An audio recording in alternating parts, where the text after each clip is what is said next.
कहानी जापान के बर्फीले पहाड़ों से शुरू होती है। ये जगह इतना शांत और अलग है कि ये किसी दूसरी दुनिया का हिस्सा लगता है। इसी जगह पर एक हाईटेक लैब भी है जहां जॉर्ज नाम का एक साइंटिस्ट काम करता है। उसका मेन काम रोबोट्स बनाना है। अब तक उसने 2 रोबोट्स बनाए हैं। पहला J1 जिसका दिमाग इंसानों के मुकाबले सिर्फ 10% काम करता है। दूसरा J2 जो J1 का बेहतर वर्जन है और इसका दिमाग इंसानों के मुकाबले 40% तक काम करता है। ये दोनों रोबोट्स सोच सकते हैं और इंसानों की तरह बातचीत तक कर सकते हैं, लेकिन अभी तक उनका दिमाग इंसानों की तरह पूरी तरह विकसित नहीं हुआ। एक दिन जॉर्ज को उसकी पत्नी का वीडियो कॉल आता है। दोनों एक दूसरे को बहुत ही मिस कर रहे हैं क्योंकि काम के चलते वो लंबे समय से दूर हैं। वीडियो कॉल खत्म होने के बाद जॉर्ज की बॉस के साथ एक कॉन्फ्रेंस कॉल होती है। बॉस उसे याद दिलाती है कि उसे 3 साल का समय दिया गया था और अब 2.5 साल बीत चुके हैं। वो उसे चेतावनी देती है कि अगर अगले 6 महीनों में उसने कुछ इम्पैक्टफुल काम नहीं किया तो उसे नौकरी से निकाल दिया जाएगा। जॉर्ज ने अपने बॉस से ये बात छुपाई है कि उसने J2 को भी बना दिया है। उसके पास अब केवल 6 महीने का समय बचा है। इसके बाद वो एक गुप्त कमरे में जाता है जहां वो J3 पर काम कर रहा था। उसने J3 के लिए एक सॉफ्टवेयर तैयार किया है जो इंसानों की तरह 100% काम करेगा। अब इस रोबोट को उसने अपनी पत्नी की शक्ल भी दी है। जॉर्ज अब तक जितने भी रोबोट्स बनाए हैं वो सभी फीमेल हैं। जो J1, J2 और J3 आई, इन सभी की कॉन्शियसनेस का स्रोत एक ही है। जब जॉर्ज J3 पर काम करता है तो J2 को जलन होने लगती है। J2 को डर है कि अगर J3 बन गया तो उसे कोई महत्व नहीं मिलेगा। J2 का दिमाग केवल 40% विकसित है जो एक टीनेजर की मानसिकता जैसी होती है। जॉर्ज J2 को समझाने की कोशिश करता है कि J3 के बनने के बाद भी वो उसे महत्व देगा, लेकिन J2 को उस पर भरोसा नहीं था। एक सुबह जॉर्ज देखता है कि लैब का दरवाजा खुला हुआ है जिससे एक भेड़िया अंदर आ गया है। वो भेड़ियों को भगा देता है, लेकिन उसे समझ में आता है कि लैब की सुरक्षा के साथ छेड़छाड़ हो चुकी है। क्योंकि इस जगह पर जॉर्ज के अलावा केवल J1 और J2 मौजूद है तो वो J2 से सवाल करता है, लेकिन J2 साफ इनकार कर देती है कि उसने ऐसा कुछ नहीं किया।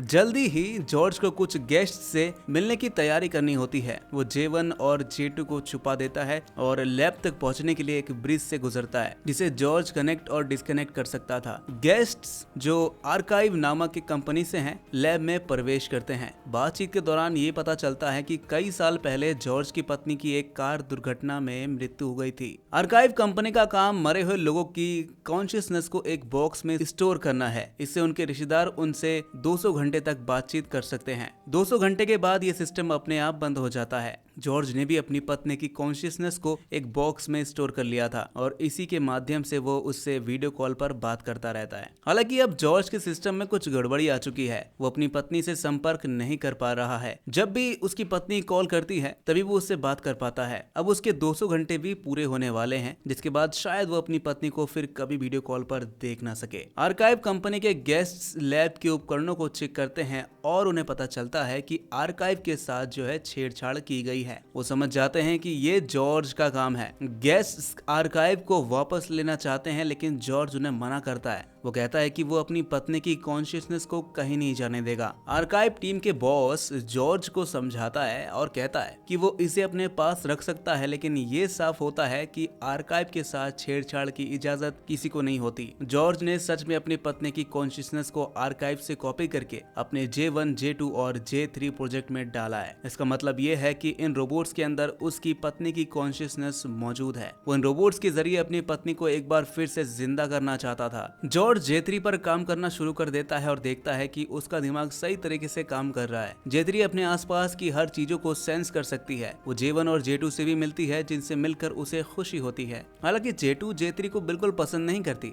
एक दिन जब जॉर्ज लैब के बाहर जाता है तो उसे एक फ्लाइंग ऑब्जेक्ट दिखाई देता है।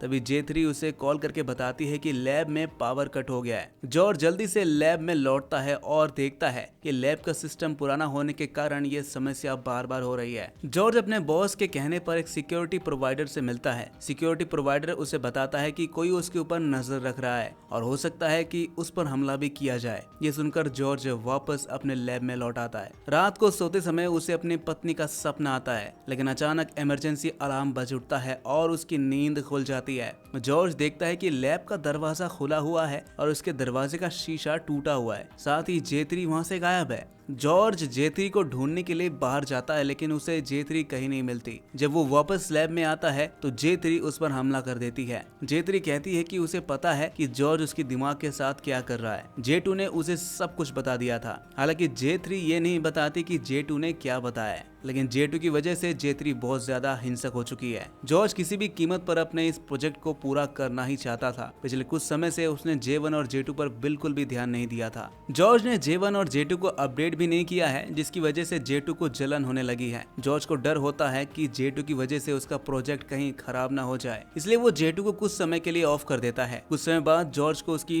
बॉस का कॉल आता है। वो बताती है कि आर्काइव कंपनी ने उनकी कंपनी को लीगल नोटिस भेजा है। उनका आरोप है कि जॉर्ज ने आर्काइव बॉक्स के साथ छेड़खानी की है। बॉस कहती है कि अगली बार जब भी आर्काइव टीम जॉर्ज की लैब में आएगी तो उसे सब कुछ दिखाना होगा। अब जॉर्ज के पास बहुत ही कम समय बचा है। हालांकि उसने जे3 पर काफी हद तक काम कर लिया है, लेकिन उसकी लोअर बॉडी अभी तक तैयार नहीं हुई है। इसलिए जॉर्ज जे2 की लोअर बॉडी को मॉडिफाई करके जे3 की लोअर बॉडी में अटैच कर देता है। साथ ही जे2 को उसके पुराने लेग्स लगा देता है जो उसने पहले बनाए थे। अब जे3 पूरी तरह तैयार हो चुकी है। हालांकि उसका दिमाग अभी भी 100% जॉर्ज की पत्नी की तरह नहीं हुआ है। इसके लिए एक फाइनल अपडेट करनी बाकी थी, जिसके बाद वो बिल्कुल जॉर्ज की पत्नी की तरह बन जाएगी। जे3 के अंदर कुछ हद तक जॉर्ज की पत्नी के कॉन्शियसनेस है और साथ ही अपनी भी। जॉर्ज जे2 को फिर से ऑन कर देता है, लेकिन जे2 पर ध्यान नहीं देता। इस अपेक्षा से जे2 को बहुत ही दुख होता है। वो छिपकर जे3 और जॉर्ज को देखती रहती है। आखिरकार फ्रस्ट्रेशन में जे2 पानी में कूद जाती है और पूरी तरह से ऑफ हो जाती है। जे2 के चले जाने के बाद जे1 पूरी तरह अकेली हो जाती है। जे1 का दिमाग बच्चों की तरह है और उसे हमेशा जे2 का साथ अच्छा लगता था।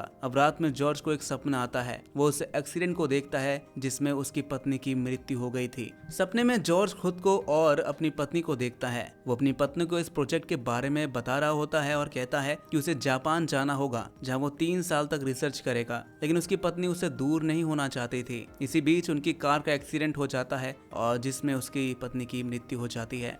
जब जॉर्ज ये सपना देख रहा था तो उसी समय जे3 को भी सब कुछ याद आ रहा होता है। जे3 जॉर्ज को बताती है कि जब उसका एक्सीडेंट हुआ था तब वो प्रेग्नेंट थी। ये सुनकर जॉर्ज चौंक जाता है। उसे इस बात की जानकारी नहीं थी कि वो प्रेग्नेंट है।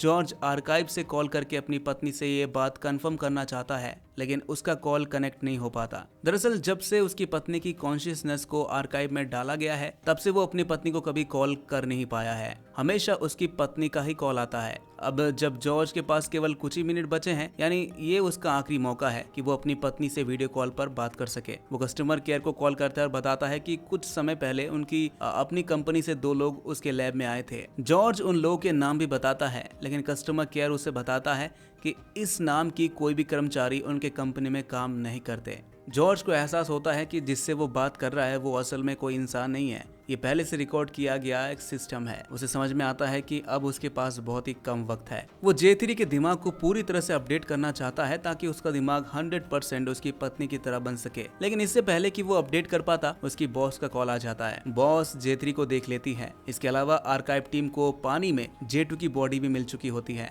बॉस जॉर्ज को बताती है कि आर्काइव कंपनी उनके खिलाफ केस करने वाली है क्योंकि उसने उनके डेटा को कॉपी किया है। जॉर्ज की बॉस कहती है कि आर्काइव कंपनी उनकी कंपनी को बंद करवाना चाहती है, इसलिए वो पूरी लैब को नष्ट करने की योजना बनाती है ताकि वहाँ पर कोई सबूत ना बचे। जॉर्ज तुरंत बाहर भागता है और कन्फेशन को नष्ट कर देता है। इसी बीच जे3 अकेली रह जाती है। जे3 को जॉर्ज की पत्नी का कॉल आता है, जिसे वो रिसीव करती है। जे3 जॉर्ज की पत्नी को बताती है कि आर्काइव के 200 घंटे पूरे होने के बाद वो जॉर्ज का ख्याल रखेगी। वो कहती है कि जॉर्ज की चिंता ना करे। ये सुनकर जे3 कॉल डिस्कनेक्ट कर देती है, लेकिन जॉर्ज की पत्नी दोबारा कॉल करती है क्योंकि वो समझ नहीं पाती कि जे3 कह रही है। जॉर्ज अंदर आकर कॉल रिसीव करता है। वो अपनी पत्नी से कहता है कि वो कई बातों को अभी तक समझ नहीं सका, लेकिन वो जल्दी ही मिलने वाले हैं। ये बात जे3 भी सुन लेती है। जे3 को समझ में नहीं आ रहा था कि जॉर्ज की पत्नी मर चुकी है और आर्काइव के 200 घंटे लगभग खत्म होने वाले हैं, तो जॉर्ज उसे कैसे मिल सकता है। जॉर्ज जे3 को बताता है कि वो उसका माइंड पूरी तरह से अपडेट करने वाला है। इसके बाद उसकी पत्नी की कॉन्शियसनेस जो आर्काइव में है जे3 के दिमाग में पूरी तरह से ट्रांसफर हो जाएगी, लेकिन ऐसा करने से जे3 की अपनी कॉन्शियसनेस हमेशा हमेशा के लिए खत्म हो सकती है। जेतरी ये सुनकर तैयार नहीं होती। जॉर्ज उसे समझाता है कि उसकी गलती की वजह से एक्सीडेंट हुआ था और उसकी पत्नी की मृत्यु हो गई थी। वो कहता है कि उसे एक और मौका दे ताकि वो अपनी पत्नी को इस बॉडी में जिंदा कर सके।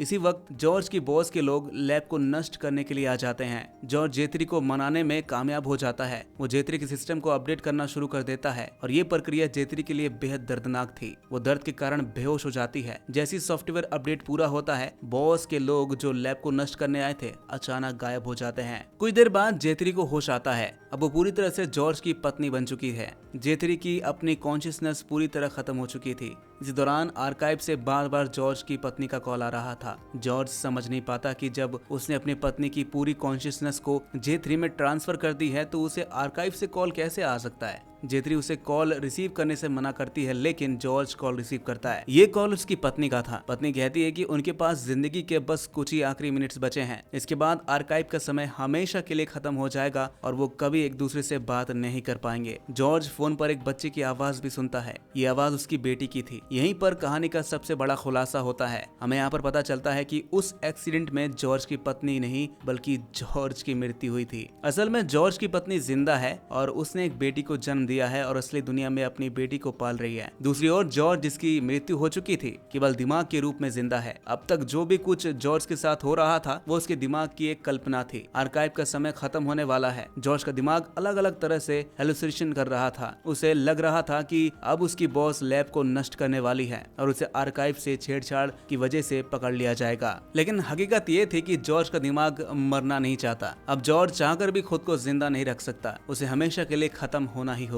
जॉर्ज कभी अपनी पत्नी को कॉल नहीं कर पाता क्योंकि उसका दिमाग ही आर्काइव के अंदर था। उसकी पत्नी जो असली दुनिया में जिंदा है, जब चाहती थी तभी उसे कॉल कर पाती थी। जॉर्ज को हमेशा लगता था कि सिस्टम में कोई खराबी है जिसके कारण वो अपनी पत्नी को कॉल नहीं कर पा रहा है, लेकिन सच्चाई ये थी कि उसकी मृत्यु हो चुकी है। अब आर्काइव के 200 घंटे भी पूरे हो चुके हैं। जॉर्ज का दिमाग शून्य में जाने वाला है और ये कहानी भी यहीं पर खत्म हो जाती है। ये फिल्म हमें ये एहसास दिलाती है कि कभी कभी जीवन में हम जो खो देते हैं उसे वापस पाने की कोशिश में हम अपनी वास्तविकता से दूर हो जाते हैं। तो दोस्तों, उम्मीद करते हैं कि आपको ये कहानी पसंद आई होगी। अगर पसंद आई है तो लाइक, कमेंट, सब्सक्राइब करना ना भूलेगा। मिलते हैं आपसे नेक्स्ट वीडियो में। तब तक के लिए आप अपना ख्याल रखें।